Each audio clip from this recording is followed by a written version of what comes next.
Samsung S22 ultra যাদের আছে এবং গ্রিন লাইন পড়ছে এইভাবে, তারা তো খুবই যন্ত্রণায় আছেন।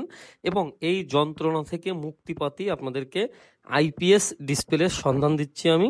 এবং ওএলইডি ডিসপ্লেগুলো যেগুলো আছে সেগুলো অনেক দাম হয়, একটু আইপিএস ডিসপ্লের দাম তুলনামূলক কম, এবং আইপিএস ডিসপ্লের টেকসই গ্যারান্টিটা একটু বেশি থাকে।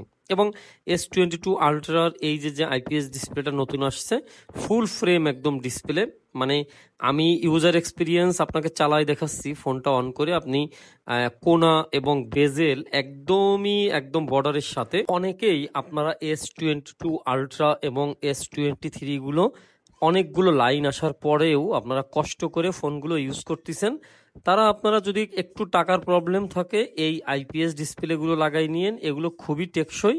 120 হার্জ যে ডিসপ্লের রিফ্রেশ রেটটা আছে ওইটাও এই আইপিএস ডিসপ্লেতে আছে। এবং আপনি কোনাগুলো একটু ফলো করেন, দেখেন কোনাগুলো পরিপূর্ণ একদম আছে। এবং আমি ফোনটাকে বেশ ভালোই চালাইছি, কালার কন্ট্রাস্ট সবই মোটামুটি চলে ভাই, ঠিক আছে। কারণ আইপিএস ডিসপ্লে তো আর এলইডি ডিসপ্লের মতো হবে না, আমি যতই সুন্দর করে ভিডিওতে ভয়েস দিই, কাজ চালানোর জন্যই একদম ওকে।